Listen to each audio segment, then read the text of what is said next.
Now, Chief Osita Chidoka was once the Minister of Aviation under a PDP government, also serving as the Corps Marshal of the Federal Road Safety Corps. And more recently, he was the Director of Voter Intelligence and Strategy in the PDP Presidential Campaign Council. Well, he's left all that behind and now focuses on his research institute, the Athena Center for Policy and Leadership, a think tank that works to reform Nigeria's political system. And according to Mr. Chidoka, nowhere is that reform needed more desperately than in Nigeria's universities, which he describes as a national embarrassment. Recently, his Athena Center produced a report which exposed Nigerian universities as not only badly run, but as some of the least transparent educational institutions in the world.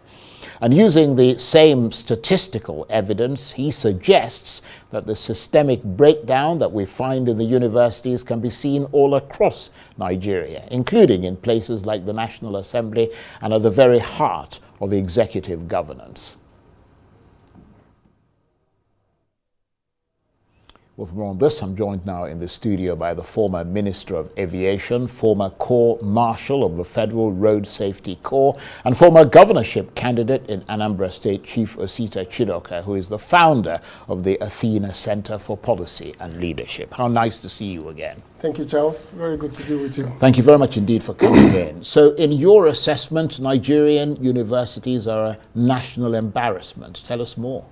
A very big embarrassment to the country, and these are institutions that are going to breed the future leaders of Nigeria. And today, they are the bastion of opacity and lack of transparency. All over the world, we did a survey and just said, how much does the universities get? I am one of those who feel that our universities are poorly funded. And I was asking, but how much do they really get? And how much do they spend? And to our chagrin, that information was not available, not on their website, not on surveys we sent out to the universities to find out. Then we decided to check other African countries, from Kenya to Egypt to South Africa. All the universities had the information on their website. We knew how much they internally generated. We knew how much they got from grants. We knew how much they got from research funding.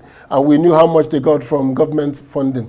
All the universities got the majority of their recurrent funding from school fees. And then, of course, grants and research grants and other forms of income from alumni and co. But what we find interesting in Nigeria is that we are not able to attract funding to our universities. We're able to attract donations from people who come for doctorate degrees. So if they're going to give Charles a doctorate degree, they ask you to build something for the university. And even that, there is no accounting for that. So how much does it cost to train a graduate in Nigeria? How much does the universities get from the federal government or state government? And how much do they get from internally generated revenue? That information is a black hole. Nobody knows. So we do not know with clarity what is costing us. If you look at the whole amount of money the federal government budgets for education and for higher education, you would then be shocked that that level of public appropriation, some universities get as much as 35 billion, 40 billion from federal allocation yearly. And yet, there is no record of how that money is spent. There is even the visitation panel reports that visit the universities. We can only see the reports from the Ministry of Education. We don't see it on the website of the university. Compared to foreign universities, we see the strategic vision, we see the plan, we see their hostel accommodation, how much they want to bring in private operators, and how much students pay for it. All that information creates the transparency that brings in more funding to the university. But in Nigeria, the reverse is the case. And so I am not shocked that the rest of society, including, I told the former chairman of INEC at Tahiri Jega yesterday, that when you brought in professors to become returning officers, we all shouted, hooray. If I knew what I know today, that the universities themselves are not transparent, I would have known that the professors were going to be worse, because their electoral system, like I said many times before, is messed up. And partly because the university professors who go as returning officers have no history of transparency. So when we bring them to public office, they come to public office the same way they run the universities. So we're in a bad cycle. Right. So in your assessment, this is part of a systemic breakdown across Nigeria, which affects virtually every part of this country. Absolutely. This is the areas that call for a national state of emergency. There are areas in Nigeria crying for national emergency.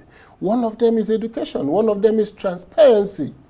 The government should let us know how many government agencies are still withdrawing cash from the banks. We should be able to have that information because the GIFMIS, the system put in place for financial expenditure, the TSA and co, should allow us to see how many federal institutions are still withdrawing cash and not paying third parties using the government platform. We need to see that. We need to declare an emergency, urgent emergency, on what I call the lack of transparency, the opaque nature of our government transactions. So I do not see how we can have renewed hope in an atmosphere of deepening systemic breakdown of basic transparency. So we are going to have more of renewed hopelessness if we continue like this. Well, let's take that conversation beyond education into current affairs, if you like. I mean, what has been happening in the National Assembly, for example. Do you think the National Assembly is, as part of that systemic breakdown, is failing in its institutional responsibility to represent the Nigerian people and seems more committed to serving the government of the day than the people they're supposed to represent? I am totally disappointed with the National Assembly. I am disappointed because here is the President of the Senate is a former governor, like the President of Nigeria. He has been a minister. He has been a senator, a minority leader at some point. And the simple adherence to the rules of the National Assembly. The Speaker of the House of Reps said he will do voice votes. He will use the register of attendance. No, that is not the purpose of representative democracy. The purpose is that me, Osita Chidoka, from Idemili North and South, want to know where my House of Rep member voted on important national issues. I want to know where my senator from Anambra Central voted on important national issues. So you deprive me of quality representation when you ask a mass of heads to shout yea and nay. That in itself devalues the National Assembly. If any institution has devalued itself in this democracy, it's actually the National Assembly, because they have refused to see that in respecting their rules.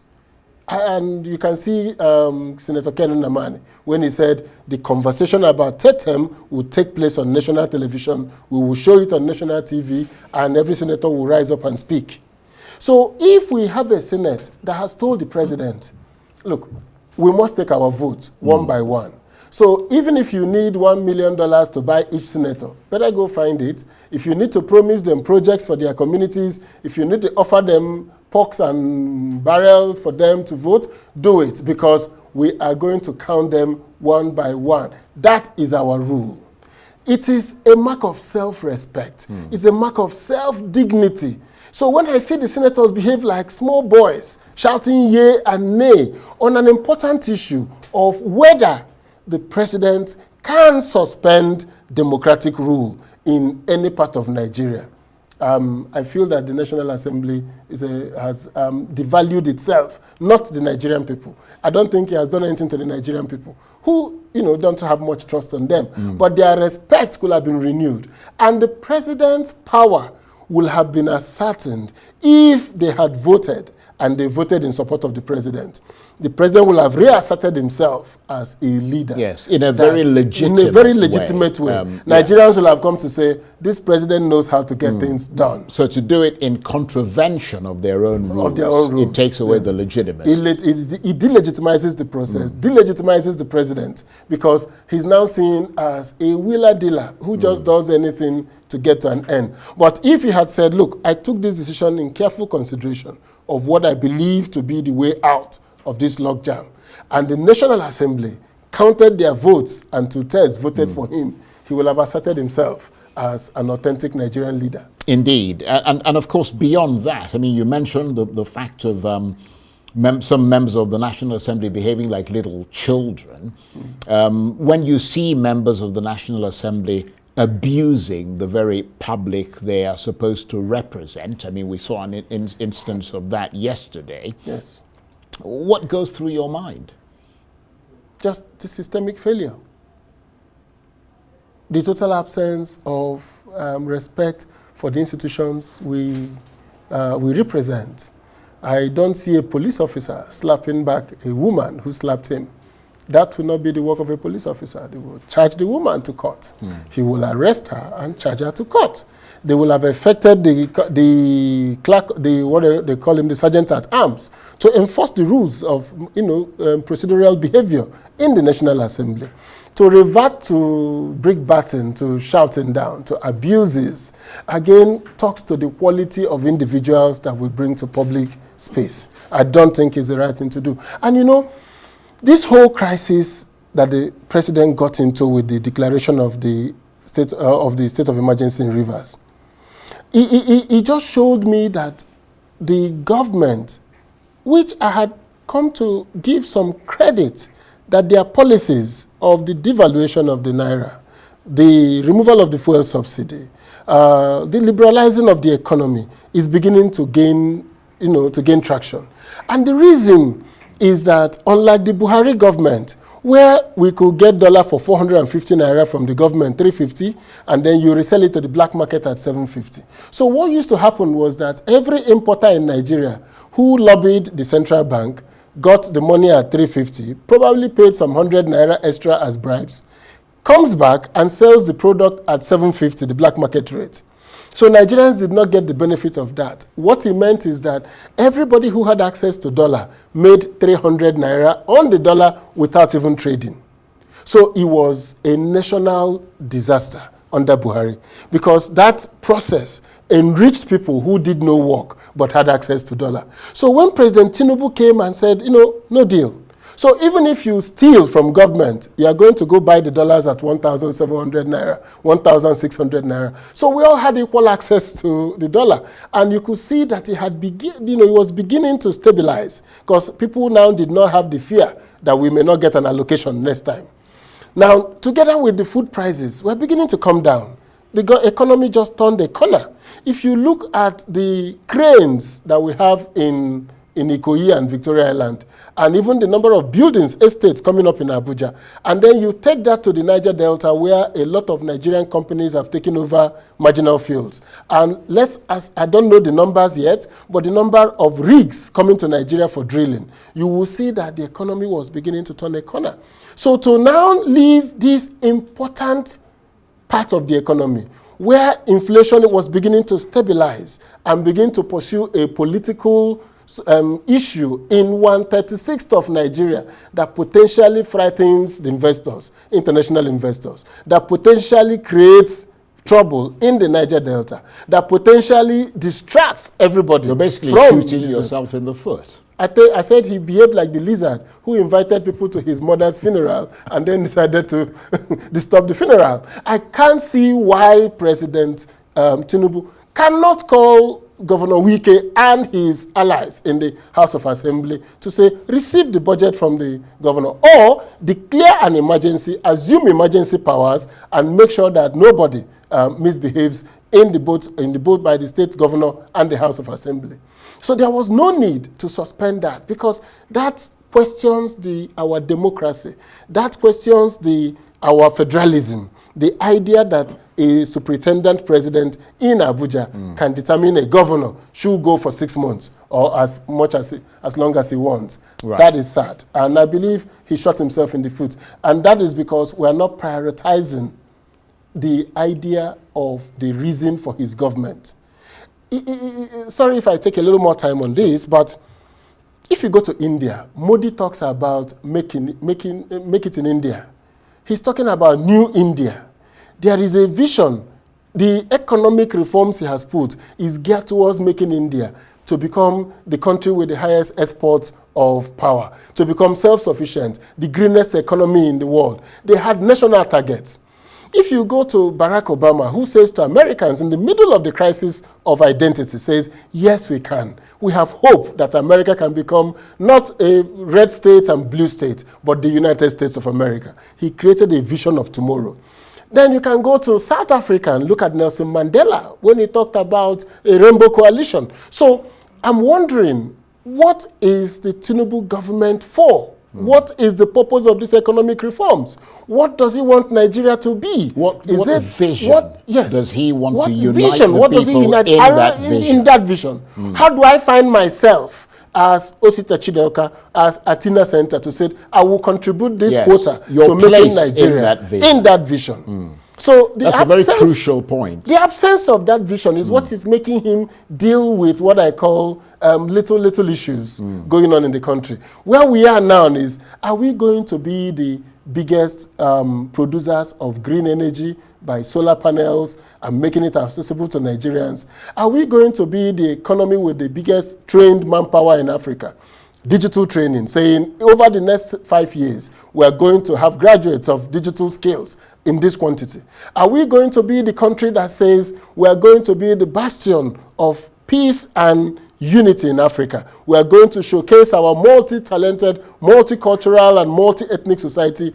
Though tribes and tongues may differ, in brotherhood we stand. So we need to find something that is the reason for the existence. He's beginning to sound more like a transactional leader, a leader who is in power for power's sake, a leader who is in power because he can. You say he's beginning to sound. Yes. Was there ever any sense that that vision that you talk about, which is so absolutely essential in uniting, first of all, a country as disparate as Nigeria, give them some kind of common cause? Yes, I had a common focus. Yes. I mean, because that didn't appear to be there from the outset. I had hope. I mean, renewed hope was just a slogan. No, just a slogan that had no meaning. But I had hope that the President Tinubu that talks about federalism in Nigeria, the President Tinubu that, as governor, that spoke about the need for an accountant general for the federation and an accountant general for the federal government as two distinct institutions. Auditor General for the federation. I mean, I used to enjoy listening to the argument from the Lagos government when they pushed back at the federal government. He was very forceful in pushing back. He decided that local governments was a state issue and went ahead and created his own local government and tested our federalism at various times. So I thought that when he finally makes it to the federal government, that he will not only rally Nigerians around what I call a federal government that works for everybody, a nation that works for everybody. I'm disappointed that we have reduced the governance to just appointments. Yeah, but he would argue that the state of emergency is also a test of that federalism. I mean, it's gone to court, it will go to the Supreme Court, and we'll know the limits of what a president can do. But that's at a great cost. Yeah, indeed. You talked about, and you talked quite a lot about the National Assembly, and that's an institution that's in the sort of sights of many Nigerians today because of the things that have happened there. What do you think should be the role of the National Assembly in a democracy such as Nigeria, a democracy that is kind of limping along at this point? I wonder if your Athena Center has done any research with regard to, for instance, the public perception of the legislature in the country and how that gels with what they ought to be. We haven't done any study. We are in the middle of one public perception study. But what I find challenging about our National Assembly is what I call, it's a National Assembly that is made up of different political parties, but they're united in one accord when they get to the National Assembly. They seem not to make any reference to the people that elected them or the platforms that brought them to the National Assembly. So that's worrying, isn't it? I don't know what we will do about that, that the parties don't have control over their members in the National Assembly. Because we saw the Republicans and Democrats voting for Speaker. The Democrats knew that the Republicans will elect the Speaker, but they put up their own candidate. So at every ballot, all the full Democrats voted for Democrats. The whole Republicans, and they couldn't make the 217, 217, they kept repeating the election.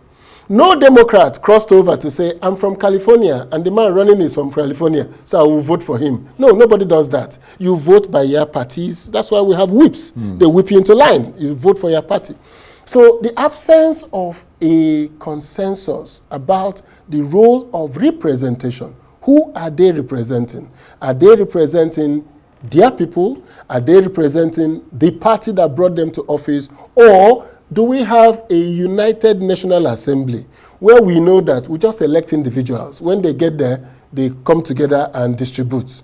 So because it has become a distributional National Assembly, it doesn't now have any recourse to any ideology or any philosophy. So we want to see a situation where the Labour Party or the PDP will say, we will vote against this nomination. It doesn't matter that the majority will have their way, but we will vote against it, and they will all vote against it. Our party's position is that removal of subsidy is not correct now. We will vote against it. Yes, the majority will have their way, but they will vote against it. So we're having a big challenge with the National Assembly. That's a very, very interesting analysis. And if you extrapolate and look at the wider, broader picture of the practice of democracy in Nigeria, do you see it as a failure insofar, given what you just said, insofar as a fundamental part of democracy is the exercise of voting rights? Because you're talking about these people having no loyalty to the people who ostensibly sent them to the National Assembly. Yes. That raises the question of the exercise of voting rights, and those rights being hardly respected in Nigeria today. I think your Athena Center did some pretty sterling research on that, didn't it? With the state sort of elections and so on. Yes. So that is at the root. But beyond the election is the fact that there are many people in the National Assembly that were popularly elected by their people. So go back now and check, and we're checking that now. How many National Assembly members have websites where their constituents can report issues or give them feedback? How many of them have publicly available email addresses where they are how many of them hold town hall meetings? Well, that'll be an interesting report when you bring it out. We're waiting to bring that out. We are searching all the websites of all the National Assembly members to see whether, because when I lived in the U.S. as a graduate student and in the U.S., I used to get communication from the congressman. The moment my postal address was in that vicinity, I used to get communication. We're doing this, we're doing that. We would like our constituents to be aware that this is, So because I'm interested in certain things like cancer research, I joined the societies. I get to hear feedback from my congressman that's saying, we are in the middle of expanding expenditure for this. So, but in Nigeria, I have never heard from my Congress, the House of Rep man or the senator saying, this is what I am doing, this is my legislative agenda for this year. Nobody has called us to a town hall meeting. And I'm wondering how many communities, every Thursday you see every legislator leaving Washington, in London you see them on the troop stations heading back to their constituency, because that's where their work is. So we need to redefine what we mean by National Assembly. Let it not be that our National Assembly is all about what they call now constituency projects. Let it not be that National Assembly has become the place where all we do is to kowtow to the executive to be able to get the pork for themselves, and really for the constituents, because there seems to be a total disconnect. And that is something that is one of the questions we're going to ask about democracy. Peter Obi just recommended that we should have proportional representation. After the voting, then the parties will nominate those going to the National Assembly for them, so that you know that your loyalty is to the leader of the party. So, and that means that people like Peter Obi would be in the National Assembly. Right. Will have been the leader of the party in the National Assembly. Maybe we should look at that. The South African model, we'll still have a president, but everybody that is going to be in government, that is running as opposition leader, has a place in government. They are in the National Assembly. And I think we need a unicameral legislature at this time. I don't think we should continue with this, bicameral legislature, because there seems to be no value being added by the two houses. They seem to be agreed in one accord. They seem to agree on everything. So if they do agree, why do we waste that money? So what we need to do is to figure out how the parties will be proportionally represented, how the National Assembly will be the place where everybody will come from. We may decide that electing the president will be a national election, not elected by the legislators itself. So you must be elected a legislator, then you stand for the election for president. If you're elected, then you are crossover to the executive. We have to tinker with this democracy to figure out how we will get some form of philosophical foundation, ideological basis Indeed. for engagement. I think that philosophical foundation is absolutely essential. Yes. And just listening to you, obviously one can see your interest in politics and that at heart you are a politician. Yes, very much so. And I'm wondering how, as 2027 approaches, all this is concentrating your mind and whether or not you're going to make a foray back into politics. There's all this talk about the opposition groups coming together, parties and all the rest of them, into some form of coalition. I have not made any decisions about that. My only worry now is that if there are no electoral reforms, and there's no point, really, is there? INEC repeats what they have done in Edo State in the election, then there is no point. Yeah. Yes. I think that's on that depressing note. There is no point. Yeah, but I mean, to be fair, a lot of the opposition parties have come to that realization. Yes. I know the Labour Party, for example, has made that a focal point of what it's trying to achieve, electoral reform. I don't know how far they've gone, but as you said, that is ineradicably essential. Yes, I mean, without the reforms, without INEC turning a corner, without it changing its approach, without the executive stopping to politicize INEC and bringing in people who have clear loyalties to people in government, without the fact that INEC can tamper with its back end, and I'm still waiting for INEC to contradict me and say, Athena Center, you are wrong. We did not tamper with our back end. That for me is, and no political party has taken them on it. INEC has not come out to say, we did not tamper with our back end. This is what happened, and show us clear evidence of what happened. I would like to be wrong. But if they had done that in Edo, if they had allowed results that were not what originated from the polling units to be what ended up at the collation centers, then there is absolutely no, I think the coalition is wasting its time. Everybody is wasting their time. On that note, I want to thank you very much indeed. Osita Chidoka is a former Minister of Aviation, former Corps Marshal of the Federal Road Safety Corps, former governorship candidate in Anambra State, and the founder of the Athena Center for Policy and Leadership. Thank you very much indeed. Thank you very much, Charles.